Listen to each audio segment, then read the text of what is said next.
복된 주일 우리 오늘 같이 살펴볼 성경 본문 말씀은 마태복음입니다. 마태복음 22장 8절에서 14절 같이 살펴보겠습니다. 마태복음 22장 8절에서 14절입니다. 우리 함께 합독하겠습니다. 이에 종들에게 이르되 혼인잔치는 준비되었으나 청한 사람들은 합당하지 아니하니 내거리 길에 가서 사람을 만나는 대로 혼인잔치에 청하여 오라 한대 종들이 길에 나가 악한 자나 선한 자나 만나는 대로 모두 데려오니 혼인잔치에 손님들이 가득한지라 임금이 손님들을 보러 들어올새 거기서 예복을 입지 않은 한 사람을 보고 이르되 친구여 어찌하여 예복을 입지 않고 여기 들어왔느냐 하니 그가 아무 말도 못하거늘 임금이 사관들에게 말하되 그 손발을 묶어 바깥 어두운 데에 내던지라 거기서 슬피 울며 이를 갈게 되리라 하니라. 청함을 받은 자는 많되 택함을 입은 자는 적으니라. 아멘.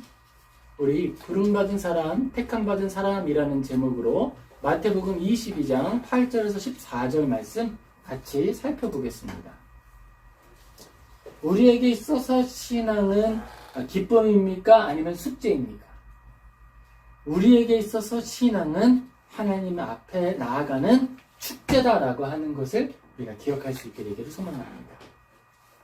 말씀을 준비하며 하나님의 말씀을 묵상할 때 특별히 우리 공동체는 어떤 공동체인가 라고 하는 생각을 해보게 됐어요. 그걸 정체성이라고 그러죠. 우리 공동체는 어떤 정체성을 가지고 수많은 교회들이 있는데 왜 또 하나의 교회를 바라보고 꿈꾸며 모이는가 이런 것들을 질문해 보는 거예요. 그때에 하나님께서 말씀을 통해 우리에게 주신 또 마음은 우리는 연약한 공동체다라는 거예요. 내 힘으로 세상을 이길 수 있고 내 힘으로 문제를 다 해결할 수 있고 내가 모든 것의 주체가 되어서 해낼 수 있는 사람이다 라고 하면 우리 공동체하고는 어울리지 않는 거예요. 우리 공동체는 하나님께 철저히 의지한 공동체이고 하나님이 아니고서는 아무것도 할 수 없는 공동체인 게 맞는 거예요. 특별히 우리 공동체의 일원들은 무엇을 가지고 있어야 되냐 하면 상처를 가지고 있어야 돼요. 그 상처는 다른 상처가 아니죠. 마치 공동체에 들어가지 못했던 나병 환자, 한센병에 걸렸던 환자들처럼 코도 떨어져 나가고 손도 떨어져 나가고 발가락도 떨어져 나가고 이처럼 우리에게 꼭 있어야 할 중요한 것들이 떨어져 나가 없는 그래서 예수님의 치유하심이 없이는 공동체 안에 회복될 수 없었던 사람들, 그런 죄인들, 그런 사람들이 모여서 오직 하나님의 은혜만 누리는 공동체. 그게 우리가 꿈꾸는 잔치 공동체구나 라고 하는 마음을 얻었습니다. 우리는 하나님께 부름받았고 또한 택함받았음을 기뻐하는 공동체예요. 그걸 어떻게 알고 있냐면 내 모습을 통해 알고 있는 거예요. 결손된 상태를 통해 알게 되는 거예요. 내가 잘났고 내가 왕 되었고 내가 뛰어났고 정치 권력이 있는 사람이었으면 어떻게 생각할까요? 왕이 나를 초대했어? 내가 권력이 좀 되잖아. 그러니까 왕이 나를 초대한 거지. 내가 가야 그 잔치가 좀 이렇게 좀 화려해지지 않겠어? 그래, 내가 한번 까짓거 가져야겠다? 내가 준비가 되어 있고 내가 왕이 된 사람이고 내가 권력 있는 사람이다 라고 하면 잔치에 초대받았을 때 그런 마음일 거예요. 그런데 우리가 병든 자, 아픈 자, 결손된 자, 중풍병에 걸려서 누워서 아무것도 갈 수 없었던 사람들이었다면 어땠을까요? 불러주시는 것만으로 감격하고 감사하는 것 아닐까요? 바로 그 마음이 우리에게 죽을 때까지 있는 우리 모두 되기를 예수님의 이름으로 축복합니다. 아멘. 바로 그거예요. 예수님이 들려주신 이 혼인잔치의 비유는 2000년의 시간을 넘어서 우리 오늘 우리의 이 신앙의 심장을 향해서 근본적인 질문을 던져줍니다. 우리에게 있어서 신앙생활이 감격이고 감사인가? 라는 거예요. 그 감사이고 기쁨인가? 라고 하는 근원, 무엇으로부터의 감사가 나오고 무엇으로부터 기쁨이 나오는가? 우리 교회 예배는 무대같이 돼 있어서 화려해 조명도 탕탕 나오고 음악도 제때 탁탁 나오고 아주 잘 짜여진 하나의 뮤지컬 같아. 그러니까 나는 이 예배가 즐겁고 기뻐. 이러한 기쁨인지 아니면 조금 전에 말씀드렸다시피 나는 나병 환자, 나는 중풍병자, 나는 죽을 병 걸렸던 사람, 혈루증으로 고생했던 사람, 그런 나를 고쳐주시니가 잔치에도 초대하여 주시니 나는 여기에 온 것이 기쁘다. 이렇게 말하는 기쁨인지, 이 두 기쁨은 기쁨이라는 단어는 공유하지만 전혀 다른 기쁨이다라고 하는 사실을 우리는 알고 있습니다. 나는 무엇으로 기뻐하고 무엇으로 하나님을 찬양하는가? 그 찬양의 원료가 중요하다라는 거예요. 그 원료가 중요합니다, 여러분. 교만의 재료도 똑같을 수 있고요. 나의 자랑의 재료도 똑같을 수 있어요. 하나님을 기뻐하는 이유와 예배가 즐거운 근원, 그 이유가 하나님 앞에 기쁨이 되는 우리 모두 되기를 예수님의 이름으로 축복합니다. 이 오래된 비유는 우리를 정죄하려고 하나님이 주신 게 아니에요. 이 비유는요, 우리에게 있어서 다시금 풍성하고 영광스러운 잔치의 기쁨을 회복하게 하시려고 주시는 리트머스 시험지 같은 거예요. 너는 너를 점검해 보아라. 너의 기쁨이 어디에서부터 왔는지 보아라. 너희들의 도움이 어디에서부터 왔는지 보아라. 너의 재능으로부터 왔니? 너의 능력으로부터 왔니? 아니, 하나님으로부터 온 거라는 걸 발견하는 거야. 그게 기쁨의 시작이야 라고 알려주고 있는 것이죠. 이야기 속에서 우리는 발견합니다. 뭘 발견하냐 하면은 초대받은 많은 사람들 중에 두 종류의 사람이 있다라고 하는 걸 발견하는 거예요. 어떤 사람은 낡고 해진 옷을 그대로 입고 잔치에 머물러 있는 사람이 있었습니다. 그리고 또 다른 사람은요, 비록 그 잔치에 어울릴 만큼 화려한 예복은 아니지만 단정한 옷, 자기가 가지고 있는 옷들 중에 가장 단정한 옷으로 준비해서 하나님 앞에 나온 사람이 있었어요. 그 둘에는 차이가 있었습니다. 하나님 앞에 나아가는 것이 얼마나 나에게 큰 영광이고 기쁨인가라고 생각하는 만큼 나의 의복과 행동거지를 조심하게 된다라고 하는 거예요. 어떻게 하면 이 초대에 온전히 응답할 수 있을까? 무엇 때문에? 하나님의 권위 때문에? 아니요. 사랑 때문에, 감사 때문에 고민하게 되는 거죠. 어떻게 그 초대에 완전히, 온전히 충분하게 응답할 수 있을까? 이러한 것들을 고민하는 것이 바로 택함 받은 자라는 거예요. chosen. 택함 받은 사람들의 삶이다라고 하는 것입니다. 우리가 오늘 말씀을 살펴보면서 우리는 어떠한 태도를 갖춰야 하는지를 살펴보고 신앙의 태도와 그 자세를 바로하는 우리 모두 되기를 예수님의 이름으로 축복합니다. 아멘. 마태복음 22장의 혼인잔치 비유는 하나의 이야기가 아니라 구약의 역사와 신약의 복음, 그리고 오늘날 우리 신앙의 본질을 관통하는 통찰을 담고 있습니다. 구약에서는 제사를 통해 하나님 앞에 나아갈 때 어떠한 모습으로 가는 것이 합당한가라고 하는 예제들을 보여줬습니다. 하지만 그 예제들은 예제일 뿐 그거 자체가 진리가 아니다라고 하는 것을 우리에게 성경이 알려주고 있어요. 어떻게 알려주시죠? 너는 하나님 앞에 나아올 때 송아지를 바쳐라. 그런데 송아지를 바칠 재산이 없다면 송아지를 바치는 것과 같은 마음으로, 마음은 바뀌면 안 돼요. 그런데 뭐는 바뀔 수 있어요? 제사의 내용물은 바뀔 수 있어요. 하나님 앞에 가장 소중한 것을 드리는 그 마음으로 소를 바칠 수 없다면 양을 바쳐라. 양을 바칠 수도 없다면 비둘기를 잡아서 바쳐라. 비둘기를 잡아서 바칠 수도 없다면 밀가루를 곱게 빻아서 가루를 바쳐라.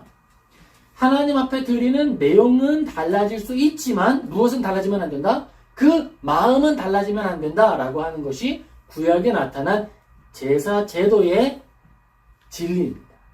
제사 제도를 통해 하나님이 우리에게 알려주고자 하시는 것은 예배의 형태와 그 화려함이 중요한 것이 아니라 어떠한 태도와 마음으로 하나님 앞에 서는 것이 중요하다라고 하는 걸 말해주신다는 거예요. 마태복음 22장의 혼인잔치 비유는 그처럼 하나님 앞에 나온 사람이 마땅히 갖춰야 할 태도가 있다라고 하는 것을 우리에게 이야기하고 있는 것입니다. 이 혼인잔치 비유에서는 이것을 설명하기 위해서 하나님의 파격적인 은혜, 아무런 조건도 없이 부르시는 하나님의 파격적인 은혜와 그것과 함께 따라오게 되는 엄중한 심판이다라고 하는 양면성을 동시에 보여주고 있습니다. 그런데 여기에서 중요한 것이 있어요. 하나님께서 선한 자든 악한 자든 다 불러오라 그랬거든요. 다 불러오라 그랬습니다. 그랬더니 종들이 나가서 다 데려왔어요. 그러면 이렇게 생각해 볼 수 있겠죠. 그럼 아예 잔치에 초대받지 않아서 안 가면 어떻게 되는 거지? 그걸 우리 시대로 이제 적용을 해서 살펴본다 그러면 그것은 구원의 초대인 거죠. 하나님 앞에 나아오는 그 구원 잔치에 구원받는 것에 영원한 생명의 선한 사람이든 악한 사람이든 다 불러와라라는 거예요. 들어오지 않은 사람은 어떻게 되는 거예요? 심판으로 나아가는 거예요. 일단 심판으로 나아가는 것은 잔치에 대한 소식을 듣지 못한 사람들은 결정되어 있는 사실인 거예요. 모든 이들은 잔치에 오지 못한 이들, 심지어 듣지 못한 이들은 다 잔치 바깥에서 멸망의 길을 가고 있는 거예요. 그 중에서 하나님에게 들려온 복음이 있었습니다. 선한 자든 악한 자든 다 잔치로 나아오라. 영원한 생명에 초대받는 기회를 얻게 되었습니다. 그러면 어떻게 되는 거예요? 이제 그때부터 우리의 마음의 자세와 태도가 중요해지는 거예요. 아, 왕이 이 자리를 화려하게 만들기 위해서 돈도 있고 능력도 있고 권력도 있는 학위도 있는 나를 부르셨구나. 그러니까 내가 여기에 가져야겠다 라고 생각한다면 잔치에 합당하지 않은 자가 되는 것이고 그들은 붙들려서 다시 밖에 버려지는 거예요. 하나님 앞에 나아올 때 하나님 이렇게 병들고 잘라지고 아프고 흉 많고 이 잔치에 감히 나오지도 못하고 창문에서 구경도 못할 나 같은 사람을 불러주셔서 감사합니다. 누추한 옷인데 제가 가진 옷 중에서는 이게 제일 그나마 나은 거예요. 이걸 좀 가지고 왔습니다. 그런 마음으로 나오는 사람은 잔치에 합당하다라고 하는 평가를 받게 된다라고 하는 거예요. 우리는 어떤 마음으로 왔습니까? 우리는 어떤 마음으로 예배로 나아가고 있습니까? 그게 중요한 거죠. 우리가 이 비유를 올바로 주의하는 것은 단순히 이야기의 줄거리를 파악하는 것을 넘어서는 거예요. 이 본주에는 이어지는 상세한 해석을 통해서 하나님께서 우리에게 하고자 하시는 그 마음을 전달하고 있다라고 하는 거예요. 여러 상황과 이야기 흥미롭게 구성되어 있어요. 그런데 그 흥미로운 이야기 속에서 우리에게 하나님께서 주시는 냉엄한 심판의 마음, 그리고 그와 함께 붙어있는 화려한 잔치, 이 모든 즐거움에 너희들이 왔으면 좋겠다라고 하는 하나님의 마음이 담겨 있다라고 하는 거예요. 우리가 바라볼 때 하나님께서 파격적인 이야기를 하시면서 야, 다 불러와! 라고 말씀하시는 것과 너는 왜 옷을 안 걸쳤어?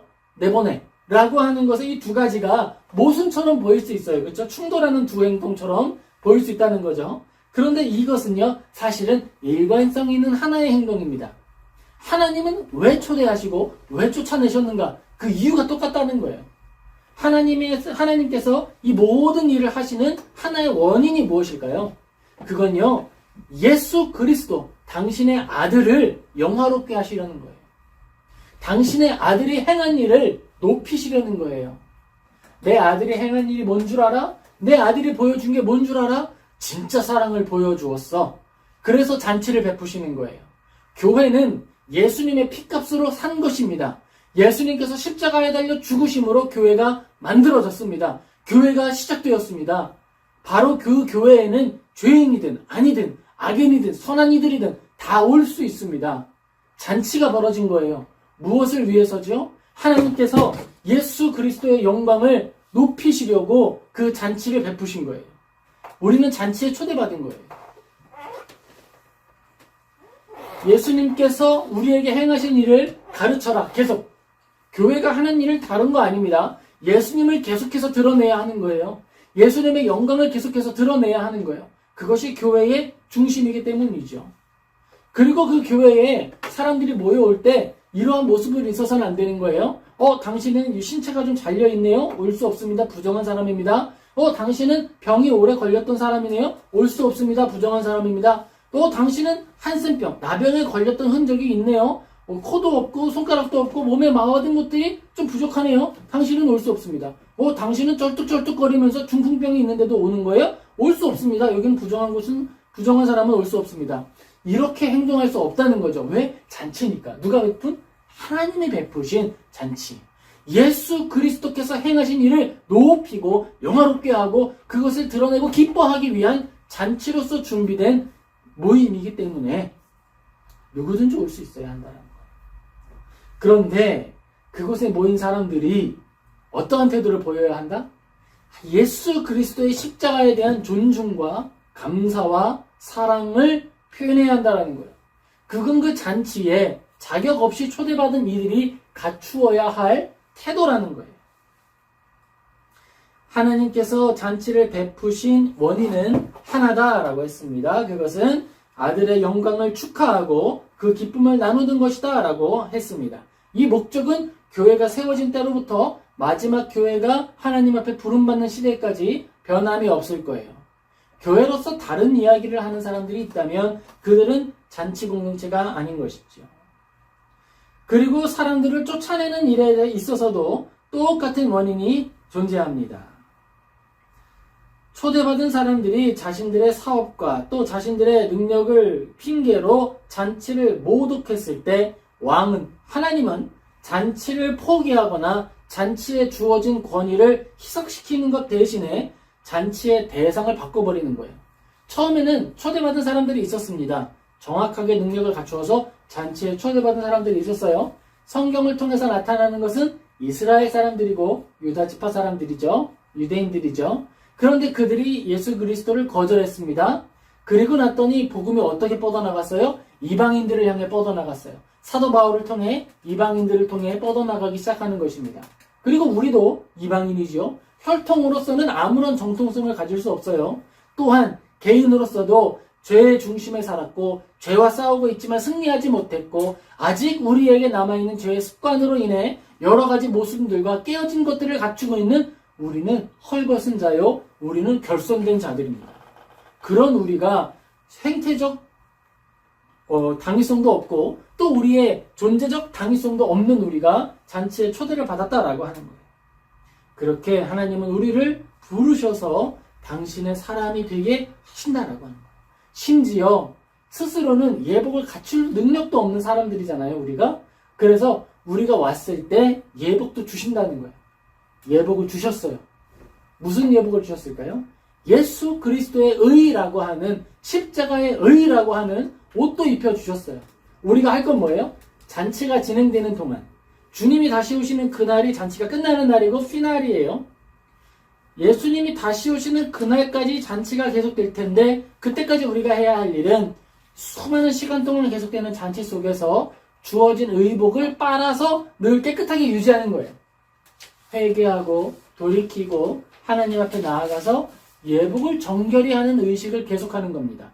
이게 바로 요한계시록에 나타나서 흰옷 입은 자들, 수많은 무리로 표현되어 있는 흰옷 입은 자들이 해야 할 일인 거예요.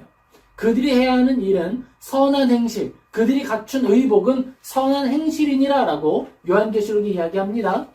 우리는 선한 행실을 통해 우리가 받은 의복, 예수님께서 우리에게 전해주신 의복을 늘 빨아 깨끗이 하고 주님의 잔치에 머물기를 힘쓰는 거예요. 그것이 이 땅을 살아가는 우리의 태도이고 삶의 내용이 되는 것입니다. 예복이다라고 하는 것은 균형이에요. 균형. 하나님이 베풀어 주시는 무조건적인 은혜, 그리고 그것에 대하여서 우리가 갖추는 태도, 이 둘의 균형을 말하는 것입니다. 이 둘 사이에 관통하는 하나의 단어는 감사예요. 구원받지 못할까 두려워하면서 행실을 바꾸는 것이 아닙니다. 잔치에 쫓겨날까 두려워해서 행실을 바꾸는 게 아니에요. 감사하기 때문에 바꾸는 거예요. 고맙기 때문에 바꾸는 거예요. 감사하고 고마운 마음이기 때문에 내가 뭘 할 수 있을까 생각하는 것입니다. 제가 이렇게 좀 주중에 힘든 일이 있거나 그러면 전 좀 허리가 약해요. 예전에 책방에서 책을 나르는 일을 했어요. 생명의 말씀사에서. 그때에 일할 때 허리를 다쳐가지고 허리를 잘 못 써요. 그래서 이제 일을 하다가 허리가 아파가지고 이렇게 저 엎드려 있으면 막내가 와서 등을 이렇게 주물러 줍니다. 좋아해서 하는 거예요. 그리고 재밌다 그래요. 그럼 고맙죠. 고맙죠. 하나님께서 바라는 우리와의 교류는 그런 방식인 거예요. 내가 시켜서 아빠한테 혼날까봐 그렇게 안 하면은 집이 불편해지니까 하는 것이 아니라 좋아하니까, 사랑하니까, 감사하니까 하고 싶어지는 거예요. 그 일을 우리가 행하는 거예요. 그 일이라고 하는 것이 바로 예배예요. 예배라고 했을 때 막 무대를 꾸미고 뮤지컬을 만들고 사람을 막 죽을 때까지 야근시켜가지고 뭔가를 만들어내는 게 예배가 아닙니다. 사람을 죽을 때까지 쪼아댄다면 그건 예배가 아니에요. 예배는 잔치이고 참여한 모든 이들이 감사를 공유함으로써 서로 행해가는 거예요. 감사를 공유한다라고 하는 게 중요한 겁니다. 교회 공동체가 유지되는 원리는 다른 것이 아닙니다. 서로를 향해 선한 것을 하는 모든 일을 다 해주는 거예요. 내가 우리 찬훈 형제나 예훈 형제나 우리 시아제와 주아나 우리 함께 모인 모든 분들을 바라볼 때에 생각하는 것이 있어요. 내가 할 수 있는 가장 선한 것들을 다 해주자. 그것을 위해서 우리가 함께 하는 거예요. 그리고 이것이 충분히 흘러갔을 때 우리가 그 마음을 공유하는 거예요. 그래서 나도 내가 할 수 있는 선한 것, 특별히 예배를 온전히 하고 하나님의 사랑을 온전히 흘려보는 일을 위하여 우리가 예배로 온전히 모이고 하나님을 사랑하는 마음을 증진시키는 모든 일을 위해서 힘을 모으자라고 하는 공감대를 만들어가는 거예요. 그것이 쪼아대고 협박하고 돈을 들여서가 아니라 무엇을 통해서 하는 것이다? 감사라고 하는 하나의 그 공동 가치를 통해서 이루어지게 된다라고 하는 거예요. 하나님께 감사하기 때문에 사랑이 피어나고 서로를 향한 존중에 감사하기 때문에 우리가 함께 무엇인가를 꿈꾸고 소망하고 기도하게 되는 거예요. 기도는 시켜서 하는 것이 아니죠. 이 일이 됐으면 좋겠습니다 라고 하는 바람은 시켜서 나오는 게 아니에요. 그것은 감사와 고마움으로부터 시작하는 거예요. 당연하다라고 생각하면 아무런 감사도 나타나지 않습니다. 내가 왕이니까 나를 초대하는 건 당연하지. 그러니까 내가 잔치에 좀 가져야겠다. 그렇게 나아가면 잔치에 들어가서 곧 쫓겨나는 거예요. 하나님 앞에 나아가고 하나님과 함께 잔치를 누리는 것에는 중요한 키워드가 있다라고 하는 걸 기억하시기 바랍니다. 우리가 지금 살펴본 이 비유에는요, 두 가지 사람이 있습니다. 청함을 받은 자, the called라고 부릅니다. 부름을 받았다라고 하는 거예요. 그리고 택함 받은 자가 있습니다. the chosen이라고 표현합니다. 이 두 사람은요, 잔치를 경험했다라고 하는 공통점이 있어요. 그런데 차이점은요, 잔치에 머물러 있는 사람이 있고, 잔치에 머물지 못하는 사람이 있다라고 하는 두 차이가 있습니다. 길거리 속에 선한 자나 악한 자나 모두가 이 부르심을 받아 나왔다라고 할 때에는 다 called예요.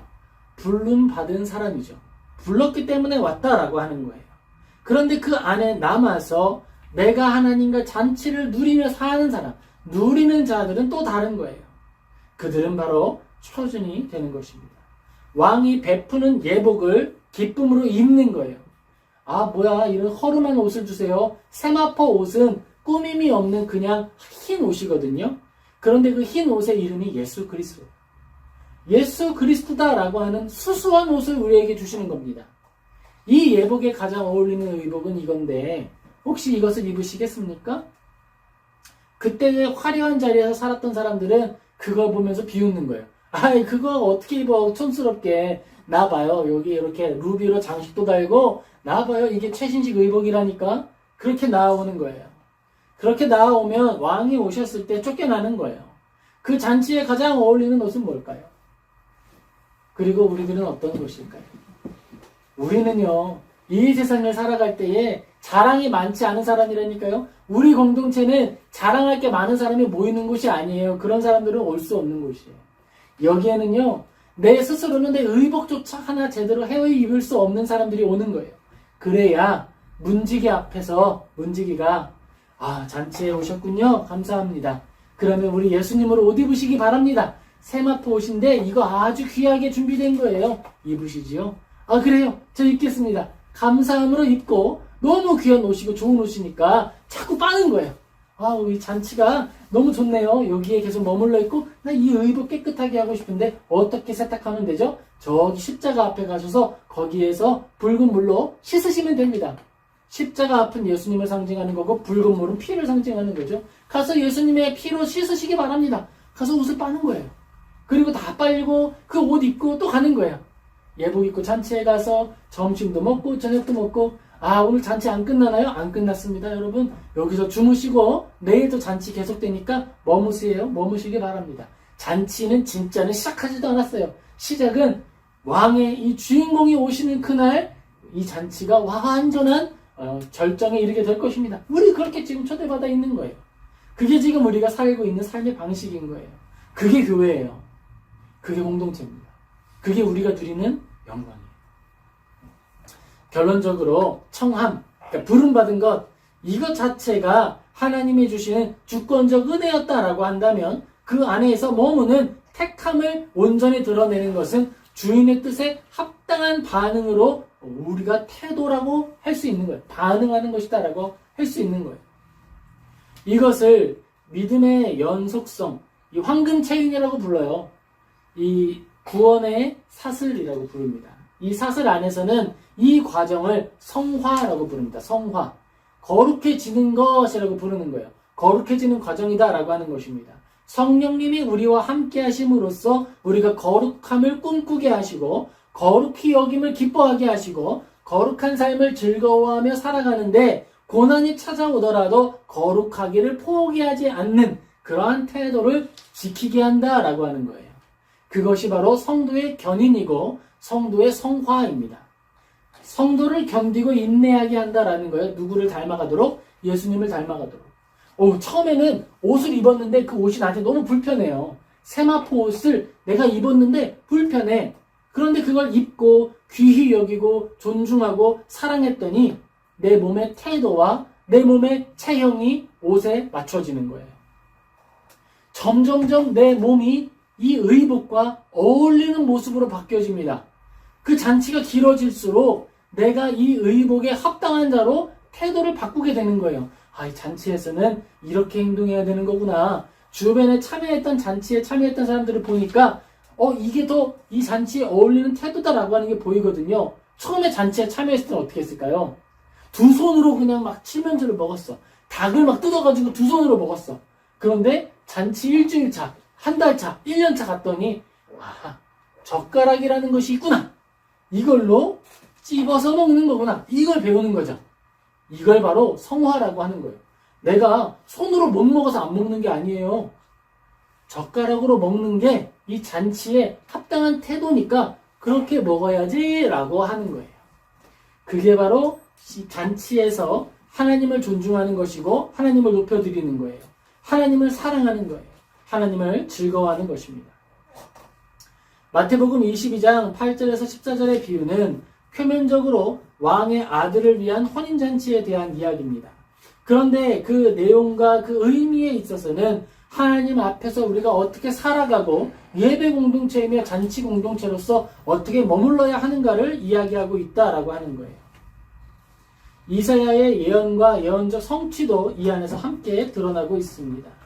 이사야는 계속해서 예수님께서 이 땅에 오신다라고 하는 것을 이야기합니다. 이사야서 25장 6절은 만군의 여호와께서 이 산에서 만민을 위해서 기름진 것과 오래 저장했던 포도주로 연회를 베푸시리라 라고 이야기하고 있습니다. 이 잔치는 모든 민족을 향해서 하나님이 베푸시는 잔치인 거예요. 무엇을 높이기 위해서라고 말씀드렸죠? 예수님의 십자가, 그 사건을 높이고 영화롭게 하고 드러내 자랑하기 위하여서 하는 잔치다라고 하는 거예요.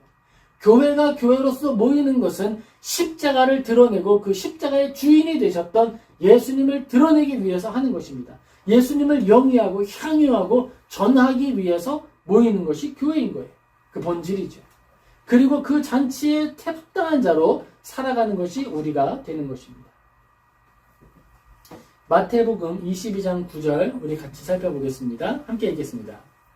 내거리 길에 가서 사람을 만나는 대로 혼인잔치에 청하여 오라 한데 종들이 길에 나가 악한 자나 선한 자나 만나는 대로 모두 되어오니 혼인잔치에 손님들이 가득한지라. 아멘.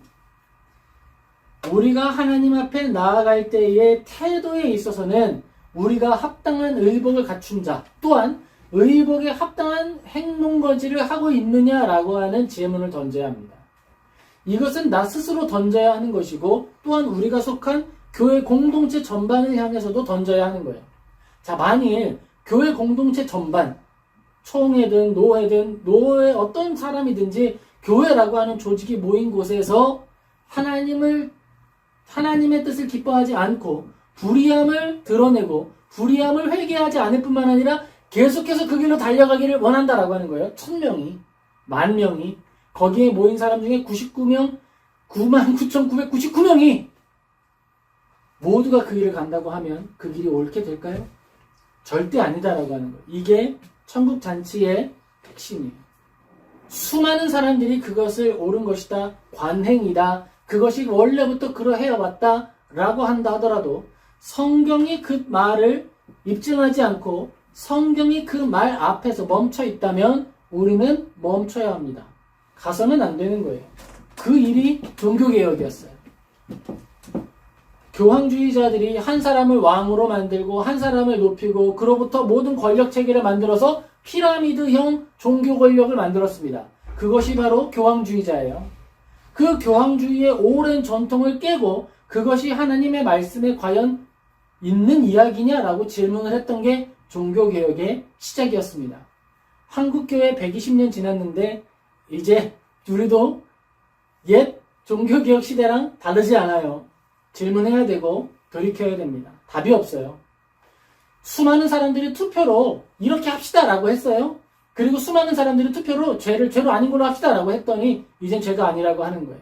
수많은 사람들이 또는 권력을 가진 어떤 사람이 야 그거 묻어 덮어 아닌 걸로 해 라고 하면 아무 말도 못하는 식물인간이 되어버렸습니다. 그것은 더 이상 왕의 잔치가 아니에요. 돌이키고 다시 나아가야 합니다. 종교개혁자들이 있기 전에는 어땠을까요? 종교개혁자들이 있기 전에 프랑스 남부에 있던 사람들은 성도가 중심이 되어서 모였습니다. 위그노라고 하는 사람들이 모여서 하나님의 말씀을 중심으로 예배했고 하나님의 말씀을 따라 살아가기 시작했습니다. 그리고 그들이 살아냈던 시간과 그들이 함께 살아냈던 이야기들이 개혁의 불길이 나타났을 때 확 일어나서 모든 것을 변화시키는 단초가 되었습니다. 지금이 바로 그런 시대가 되었다라고 하는 것을 기억하시기 바랍니다. 수많은 사람들이 거기에 동의한다 그래서 그것이 정말 옳은가라고 하는 부분을 의심하고 분별해야 하는 시대가 되었습니다. 하나님의 말씀을 따른다라고 말하고 권위를 부리면서 하나님의 말씀의 정면으로 대치되는 곳에 서는 것, 그것을 누구라고 불렀을까요? 성경은 적 그리스도라고 불렀어요. 예전에는 그런 사람들을 교황이라고 했습니다. 하나님의 말씀이 아니라 교황이 하는 말이 우선이다라고 이야기했기 때문이죠. 지금도 그걸 고치지 않아요. 그걸 역사에서는 이렇게 말합니다. 교황 무오설이다라고 말하는 거예요. 교황은 뭐가 없다? 오류가 없다. 오류가 없다라고 하는 말을 교회 안에서 쓸 때는 어디에만 쓸까요? 성경에만 쓰는 거예요. 성경은 오류가 없다. 그리고 성경은 스스로를 증명한다. 자증한다. 이렇게 표현을 합니다. 그런데 교황주의자는 교황으로부터 모든 권위가 나오고 교황은 옳다라고 이야기하는 거예요. 그런데 그 똑같은 말이 교회 안에서 발견됩니다. 개헌교회 목사가 하는 말은 옳다. 교회 총회장이 하는 말은 옳다. 교회 노회장이 하는 말은 옳다. 아니요, 여러분, 옳지 않고요. 그것은 하나님의 뜻도 아니고 그것은 올바른 판결이 아닙니다. 우리는 분별해야 돼요. 하나님의 말씀 앞에서 성화된 양심을 토대로 우리가 해야 할 것이 무엇이고 거절해야 할 것이 무엇인지를 분별해야 합니다. 시키면 무조건 하는 것이 아니라 이제는 우리가 분별해야 할 시대를 살아가고 있다라고 하는 거예요. 고민해야 됩니다. 여러분도 우리 아이들도 잘 기억하시기 바랍니다. 저랑 같이 예배하는 시간이 짧을 수 있어요. 그리고 여러분이 여러분의 삶의 자리에서 직업을 얻기 때문에 취업을 해야 되기 때문에 다른 곳으로 이사하고 이동해야 할 수도 있는 거예요. 그때 다른 교회를 출석하게 될 때에 그 교회의 성도가 1000만 명이라 그래서 그 교회가 올바른 교회가 아닐 수 있다는 거예요.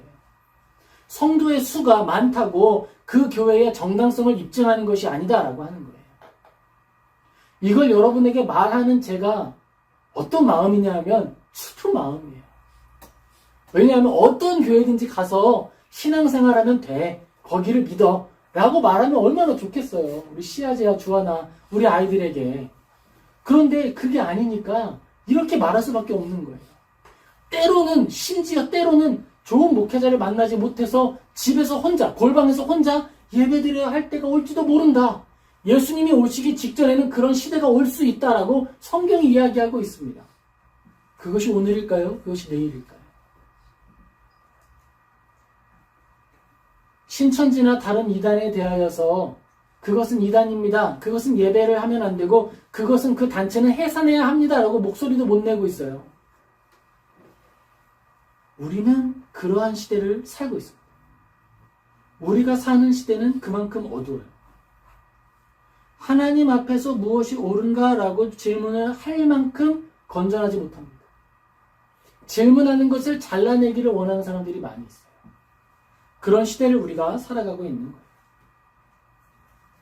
시대의 양심을 버린 종교 앞에서 종교개혁은 우리에게 하나의 예시로서 존재하고 있는 것입니다. 종교개혁은 무엇 때문에 일어났습니까? 종교개혁은 교황주의자들 때문에 일어났습니다. 교황주의자들이 무슨 일을 했습니까? 교황주의자들은 직분을 판매했습니다. 그리고 면죄부를 팔았습니다. 교회에서 그런 일이 없습니까? 요즘? 있어요. 권사는 얼마입니다. 장로는 얼마입니다. 헌금을 이야기하죠. 공공연한 룰이라고 하면서 그렇게 하는 것이 의뢰히 하는 것이다 라고 하면서 문화라는 이름으로 성경에 존재하지 않는 일을 행하는 거예요. 자기의 직분을 판매하고 교회의 권위를 판매합니다. 그리고 하나님 앞에서 나아가야 할 것을 질문하고 돌이켜 고민하게 하기보다는 무조건적인 순종을 이야기하고 있습니다. 지금 교회의 현실은 기득권에 매몰되어서 세상에 빛이 되는 것이 무엇인가 라고 하는 시대 양심에 대한 질문을 하지 못하게 하고 기득권에게 따라가는 것을 원하는 집단으로서 전락해 있다라고 하는 거예요. 이러한 모습은 16세기 종교개혁 시대의 타락한 교회의 모습하고 아주 놀랍게도 닮아 있습니다. 법이 중요한 게 아니고 네가 나한테 충성하는 게 중요한 거야. 한 번만 무릎 꿇고 엎드려봐. 그러면 내가 너의 모든 것을 지켜주는 뒷배가 되어줄게. 여러분 없는 것 같아요? 있어요. 교단 안에 있습니다. 존재합니다. 진짜 있어요. 교회 안에, 권위 안에, 감춰진 것 안에 존재합니다. 그렇기 때문에 중세 카톨릭의 교황주의가 멀리 있다는 게 아니에요. 피라미드 안에 존재하고 있어요. 권력, 이 종교 권력 안에도 존재하고 있습니다. 우리는 고민해야 되는 시대를 살아가고 있습니다. 중세 로마 후기 카톨릭 교회는 하나님의 잔치를 자기들의 사업장으로 만들었어요. 교회는 사업장이 아니에요, 여러분. 교회는 무엇을 중심으로 모였다 그랬죠? 감사를 중심으로 무엇을 행하는 곳이다? 서로에게 하나님 사랑하는 것에게 있어서 유익한 모든 일을 행하는 것이다 라고 말했습니다. 제가 여러분에게 행동하는 모든 것들은 여러분이 하나님을 사랑하도록 만드는 도구가 되어야 되는 거예요. 그것이 아니면 잘못된 거예요. 여러분의 태도가 잘못됐으면 난 지적하는 거예요. 왜죠? 그것이 하나님을 사랑하는 태도와 일치하지 않는다라고 이야기해주는 사람이 있어야 하기 때문인 거예요. 하나님을 사랑하는 태도를 갖춰야 한다는 거예요. 제가 중고등부를 맡았잖아요, 예전에. 전 되게 무서운 목사였어요. 무서운 목사. 헛구녕 납니다. 근데 꼭 그래야 돼요. 왜냐하면 중고등부가 행동하는 그 모든 것들이 올바르지 않기 때문이에요. 옳은 행동은 장려해줘야죠. 잘못된 행동은 지적해줘야죠. 그걸 언제까지 하는 거예요? 성년이 될 때까지 하는 거예요. 그들이 모여야 되니까 비율을 맞추고 그들이 많이 모여야 되니까 즐겁게 만들어주고 그렇게 하면 어디로 가는 거예요? 눈먼 자가 애들 이끌고 사탄의 지옥으로 함께 달려가는 게 되는 거예요. 그러므로 우리는 고민해야 되는 거예요. 목회자도 고민하고 모임자들도 함께 고민해야 하는 것입니다. 종교개혁자들은 이러한 교회의 타락, 공동체의 타락, 종교의 타락의 앞에서 오직 믿음, 오직 은혜, 그리고 오직 성경을 이야기했습니다. 권위를 따르지 말아라. 종교 권력의 피라미드에게 종속되지 말아라. 오직 무엇이다? 믿음이다. 오직 믿음으로 가라. 종교 권력이 종교 권력 피라미드에서 루터에게 너 직분을 내가 좀 회수해야겠다. 가져가라. 가져가. 우리는 오직 믿음이다. 그리고 또한 무엇이다? 오직 은혜다. 성도가 모여서 누려야 할 것과 나눠야 할 것은 무엇이다? 오직 은혜다. 오직 그것만을 말해야 하는 것입니다. 그리고 그 오직 믿음과 오직 은혜를 올바를 수 있도록 견제하는 것은 무엇입니까? 성경이다라고 말합니다. 성경이 말하는 만큼만 우리에게 권위가 있고 성경이 말하는 만큼만 우리가 모일 필요가 있다라고 이야기했다라고 하는 거예요. 그래서 종교개혁자들이 우상도 버리고 동상도 버리고 미술품도 버렸던 거예요. 성경이 말하지 않으니까. 그것이 우상화 될까봐 했던 것입니다. 사랑하는 성도 여러분, 제가 이렇게 이야기할 수 있는 이유는요, 이 성경 말씀이 정죄로서 끝나는 말이 아니기 때문인 거예요. 제가 이렇게 이야기하는 이유는 이러한 이야기가 오늘 필요하기 때문이고, 그러므로 교회를 다 버려라가 아니죠.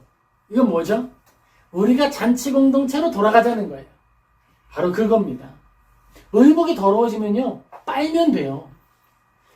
성경에 나오는 이 비유 속에서 사람들이 언제 쫓겨났습니까? 의복이 마음에 안 든다라고 했을 때 바로 쫓겨나는 게 아니에요. 왕이 오셨을 때예요. 아직 유예 기간입니다. 아직 기회가 있어요. 지금 우리는 할 수 있어요. 지금 우리는 하면 됩니다. 지금 우리는 우리의 의복을 빨면 돼요. 지금 우리는 이제부터라도 손으로 막 먹는 것을 멈추고 젓가락을 쓰면 되는 거예요. 잔치에 합당한 방식으로 음식을 먹고 나누고 사랑하는 것을 익히면 되는 거예요. 그래서 제가 이 이야기를 하는 거예요. 종교인이라면, 스스로 권위 있는 사람이라면 종교 권력 피라미드에서 벗어나는 일을 위해서 힘쓰면 됩니다. 저도 목회자로서 이제 시간이 점점점 흘러가면, 시간이 흐르는 것과 동시에 한국에는 뭐가 같이 생겨요? 권위가 같이 생겨요. 한국에는 유대교하고 이상하게 연합되어 있는 뭔가가 있기 때문에 나이가 들면 권위가 높아진다라고 하는 의식을 기본적으로 가지고 있어요. 연장자를 사랑하잖아요. 더 높여주잖아요. 그것을 예의라고 배우잖아요. 그런데 나이가 들면 자연스럽게 성화되느냐? 그건 아니거든요. 나이가 들면 자연스럽게 권위주의로부터 벗어날 수 있느냐? 아니거든요. 나이가 들면 더더욱 권위주의에 매이가 됩니다. 한국의 문화 안에서는. 그렇기 때문에 나이가 들어갈수록, 이건 저 스스로한테 하는 말이기도 한 거예요. 나이가 들어갈수록 권위의 피라미드로부터 나를 벗어나게 만들어야 된다라고 스스로 말하고 있는 거예요. 권력의 피라미드로부터 내가 벗어나기를 힘써야 한다라고 제가 스스로 말하고 있는 겁니다. 이거는 자아성찰적 고백인 거예요. 내가 그렇게 하지 않아야 되겠다라고 하는 자백적 선언인 거죠. 그리고 우리가 이 비유 안에서 발견해야 하는 것이 있어요. 그리고 집중해야 하는 것이 있습니다. 그것은요, 바로 우리가 지금 사는 시대는 혼인잔치에 사람들을 초대하는 시점이다라고 하는 거예요. 사람들 쫓아내는 시점 아니에요, 지금. 지금은 초대하는 시점이에요. 그러니까 우리가 해야 되는 일은 뭐예요? 막 초대하는 거예요. 잔치를 누리면서 또한 나와 같은 형태로 아직 잔치의 소식을 듣지 못한 이들이 있다면 가서 불러오는 일을 하는 시기인 거예요. 그걸 우리가 해야 하는 것입니다. 거기에 우리가 집중해야 한다라고 하는 거예요. 하지만 본질로서 우리가 그 태도를 갖춰야 한다라는 걸 포기하지 않아야 하기 때문에 강조의 말씀을 드리는 겁니다. 말씀을 정리하겠습니다. 결론적으로 택함을 입은 자는 특권을 누리는 자가 아니라 사명을 감당하는 자다라고 하는 사실을 기억하시기 바랍니다. 우리 한번 같이 고백해 봅시다. 택함을 입은 자는 특권을 누리는 자가 아니라 사명을 감당하는 사람이다. 네, 우리는 특권을 누리기 위해서 잔치에 모여있는 게 아니에요. 사명을 감당하기 위해서 모여있는 겁니다. 여러분도 나이가 들어갈 거잖아요. 여러분도 장로님 되시고 여러분들도 직분자가 되실 거예요. 교회의 핵심이 되실 거예요. 그때 어떤 모습이 되어야 하냐면 권위를 버려야 돼요. 권위주의를 버려야 돼요. 그리고 그 높아진 모습 속에서 낮아짐이 무엇인지 그때 비로소 보여줄 수 있는 거예요. 높아진 사람이 낮아짐을 보여줄 수 있어요. 우리는 특권의식을 갖는 것이 아니라 사명을 감당하는 자다라고 하는 것을 기억하시기 바랍니다. 우리가 또한 기억해야 할 것이 있습니다. 그것은요, 초대는 자격을 묻지 않는다라고 하는 거예요. 자격이 있어서 목회자 된 거 아니고 자격이 있어서 우리가 성도 된 게 아닙니다. 우리는 나병 환자요, 중풍병자요, 병들어서 쫓겨났던 자입니다. 예수님이 고쳐주셔서 우리를 불러주신 거예요. 그러니까 감사와 감격으로 반응하는 우리 모두 되기를 예수님의 이름으로 축복합니다. 아멘. 마지막으로 우리가 기억해야 할 것은요, 예배에 합당한 의복을 갖추자라고 하는 것입니다. 하나님의 초대 그 부르심에는요, 은혜가 가득한 거예요. 이제 우리가 할 것은 그 은혜에 대한 반응입니다. 감사입니다. 그 감사함으로 하나님께 올려드리는 우리 모두 되기를 예수님의 이름으로 축복합니다. 아멘. 기도하겠습니다.